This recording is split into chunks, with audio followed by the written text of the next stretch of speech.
Prélude au sommet mondial sur les systèmes alimentaires prévu en septembre 2021 qui sera placé sous l'égide du secrétariat général des Nations Unies. Il s'est tenu du 21 au 26 juin 2021 le lancement de la concertation nationale sur les systèmes alimentaires dans plusieurs départements du Congo, à Madingu, dans le département de la Bwenza, Sibiti, chef-lieu du département de la Likumu, dans le département de la Cuvette et celui de la Likwala. La concertation de Sibiti avait pour objectif de contribuer à aider les parties prenantes à mieux apprécier les enjeux complexes qui ont une incidence sur l'avenir des systèmes alimentaires locaux, à faire des choix avisés à cet égard et à accélérer la réalisation des objectifs de développement durable ODD, sans oublier le cadre de programmation nationale.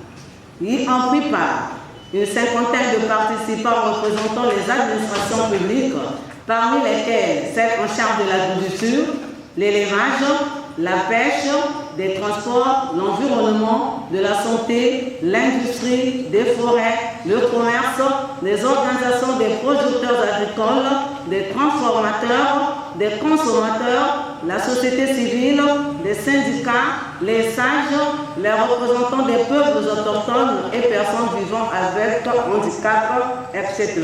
Votre appui multiforme sera toujours sollicité afin de nous accompagner à inventorier les différents aspects des systèmes alimentaires locaux et en explorer les besoins des changements pour enrichir l'orientation future des 10 systèmes alimentaires. À mes collaborateurs, je vous exhorte à plus d'abnégation et de courage pour être à la hauteur de cette mission assignée par le secrétaire général des Nations Unies. Aux participants dans la salle, je vous invite à y prendre part active. Ensemble, tenons-nous la main afin de répondre aux multiples attentes de la communauté internationale de nous et de nos populations. Près d'une cinquantaine de participants représentant les administrations publiques ont pris part à cette rencontre. Dans tous ces départements, l'accent a été mis sur les notions des systèmes alimentaires et les systèmes retenus pour le Congo. Les travaux de groupe ont été entrepris sur les 6 thèmes retenus par le Congo, à savoir 1. Comment opérationnaliser le plan d'action pour l'évaluation du système national de sécurité sanitaire des aliments. 2. Quelle politique agricole et alimentaire face à la dépendance du pays aux importations nettes des produits alimentaires, à la pression humaine sur la biodiversité, eau et forêt, et aux pertes post-récolte ou gaspillage alimentaire. 3. Enjeux de développement d'une agriculture intelligente, respectueuse de l'environnement, sur le développement des systèmes alimentaires durables. 4. Accès des groupes défavorisés à la protection sociale assurée. 5. Comment promouvoir les AGR en faveur des couches les plus défavorisées dans les systèmes alimentaires durables. 6. Enfin, quels mécanismes mettre en place pour assurer la résilience des communautés face aux chocs et stress. Les préoccupations et les orientations découlant des travaux des groupes et complétées en plénière sont globalement la nécessité de veiller à la mise en application de la politique sémencière, la nécessité d'organiser une gestion concertée des moyens de mécanisation de l'agriculture, privé, ONG, gouvernement, la nécessité de créer les conditions de conservation des productions agro-silvopastorales, installation des chambres froides à température négative et positive, silos, entrepôts. La nécessité de mettre en place une stratégie nationale de protection sociale en faveur des couches les plus vulnérables et de veiller à sa mise en œuvre. La nécessité d'améliorer la politique foncière pour faciliter l'accès aux terres.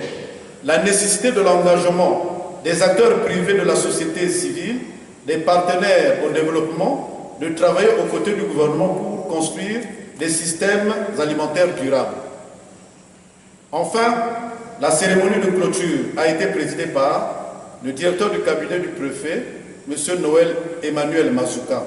Il a, au nom de M. le préfet, remercié les participants pour la qualité des conclusions et des recommandations formulées pour lesquelles la mise en œuvre devra contribuer à la feuille de route nationale du Congo au sommet du système alimentaire.